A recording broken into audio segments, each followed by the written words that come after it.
Hola, ¿qué tal? Nosotros somos del equipo Alfa Buena Maravilla del grupo 506.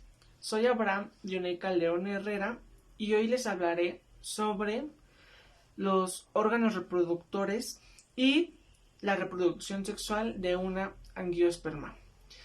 Las angiospermas son el grupo de plantas que han evolucionado más recientemente y son las más abundantes en todo el mundo. Se caracterizan por tener estructuras reproductivas especializadas.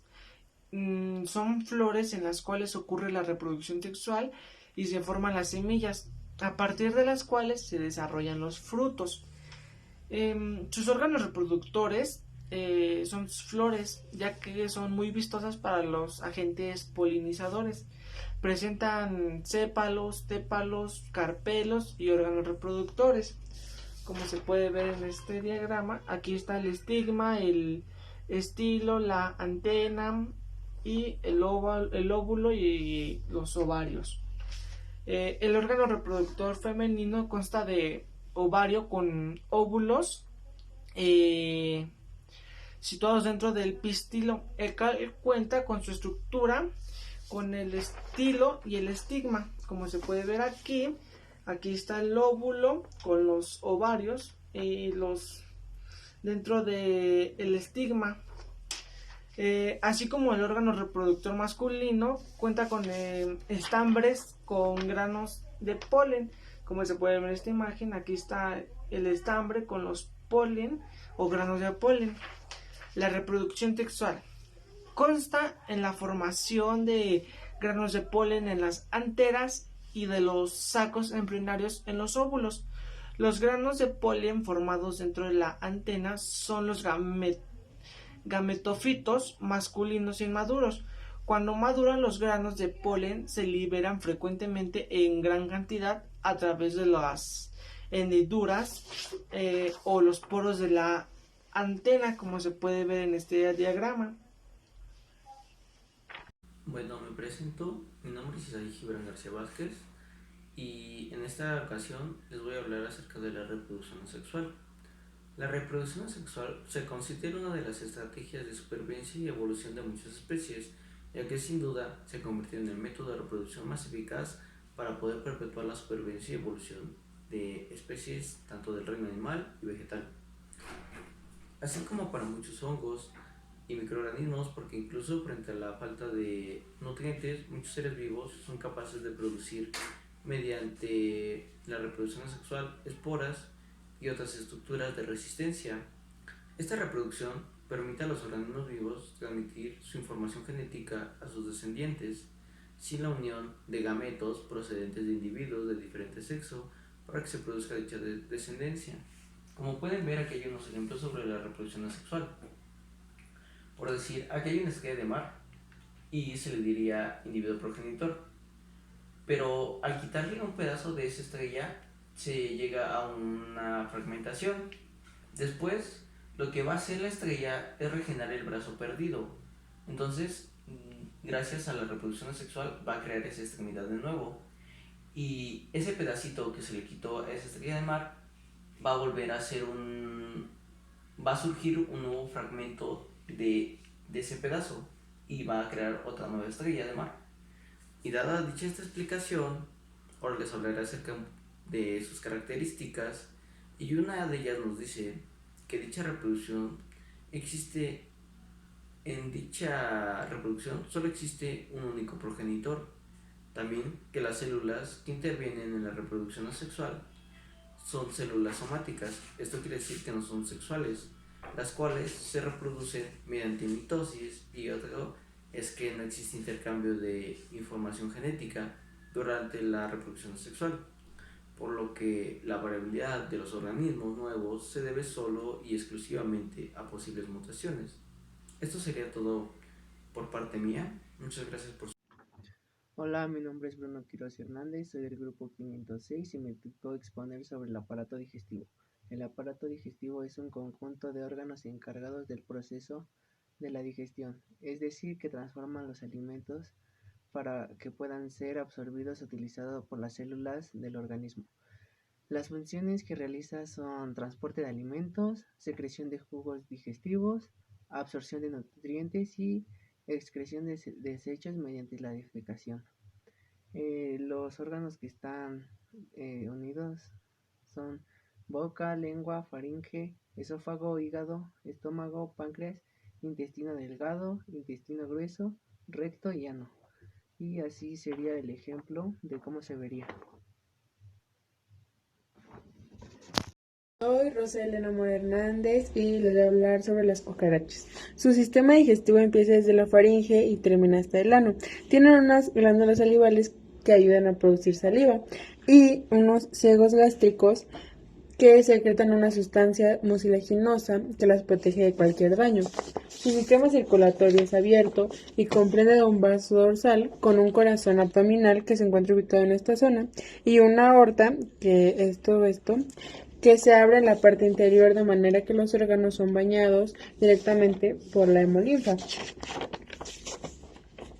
Y su aparato respiratorio está constituido por una tráquea que se ramifica en el interior a través de los espiráculos, que son estos circulitos situados en el tórax y el abdomen.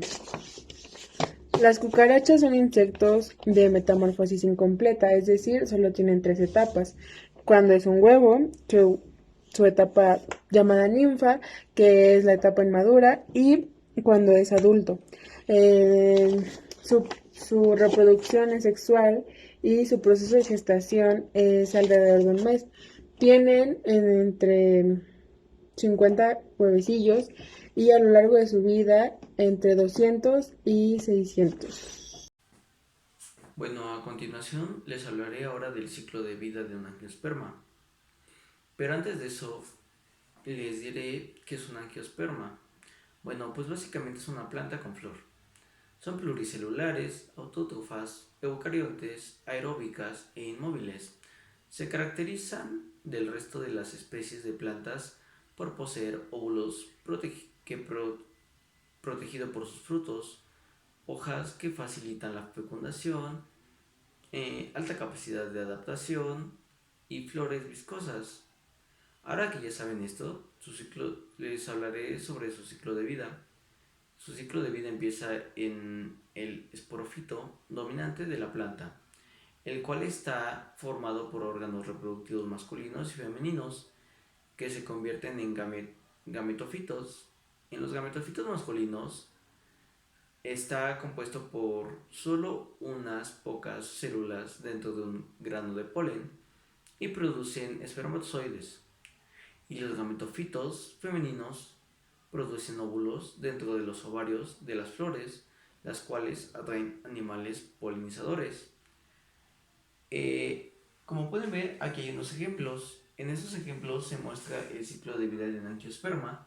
El más básico es el que la mayoría por lo menos conoce, que es que una semilla de un fruto o de una flor o de algo se germina y después de la germinación de la semilla se llega a la plántula, que es donde ya sale como que unas raíces de esa semillita. Después de la plántula llega a la parte de la planta donde ya se desarrolla un poco más y por lo menos ya se ven todas las raíces con sus flores. Y por último llega a la planta pues ya con flores, donde pues se nacen las flores que esa semilla daba. Como otro ejemplo puede ser el de una semilla se convierte en un árbol. Después de ese árbol se empieza a dar frutos y por último llega al fruto que es la manzana. Y como pueden ver, hay 2 semillitas, las cuales son esta semilla que vuelve a dar ese ciclo, y así se repite básicamente. Y bueno, en conclusión, en las plantas, en conclusión podemos decir que en las plantas con flores la generación de gametofitos ocurre en una flor, la cual se forma en una planta. Soy Tepe Tomás Lucero y me toca exponer sobre la producción sexual y asexual. La producción asexual es la división de una célula o organismo de las partes iguales. No hay formación de gametos. En la producción sexual invierten de la interfiere la interfase, metafase, telofase, profase y anafase. El ciclo de vida de la angiospermia. Ocurre la polinización y la fecundación. Forman un cigoto diploide dentro de un óvulo en el ovario, y el ovario rodea la semilla y así se puede convertir en un fruto. Los órganos reproductivos o reproductores es un conjunto de tejidos y glándulas y órganos que crean la procreación. Los órganos de la mujer incluyen los ovarios, trompas de falopio, el útero, el cuello uterino y la vagina. En el hombre abarca la... A mí me toca exponer sobre la lombriz, sus características. Para empezar, empecemos con su sistema digestivo, que se compone por una boca, un esófago, una faringe, un buche, un intestino, una molleja y finalmente el ano. Bien, pues esto hace que la lombriz trague por la boca y después en el proceso vaya liberando unos ácidos para que, es ácido de carbonato, para que vaya digiriendo su comida y haga más fácil el proceso para ella. ¿Ya? Bueno, ya por último hablaremos sobre su método de reproducción. Pues bien, esto es muy sencillo. Las lombrices secretan una sustancia que hace que se llamen entre sí. A esta le vamos a llamar lombriz A y a esta lombriz B. Estas lombrices se ponen juntos, juntan sus cuerpos para al final pegar sus bocas y que así pueda pasar el espermatozoide para poder empezar el ciclo de la reproducción, durante el cual se tardará aproximadamente 1 o 2 semanas. Bueno, ahora pasando con el tema de sus órganos. Las lombrices tienen varios corazones, como aquí se puede ver, o igualmente acá, que van interconectados. Y estas forman un conjunto que van dándole respiración o funciones a varios elementos, ya sea al estómago o incluso a sus propias paredes de aquí, para que tenga un correcto funcionamiento dicha lombriz. Bueno, ahora hablaremos sobre su tipo de respiración o su sistema respiratorio, que consiste claramente en una respiración subcutánea.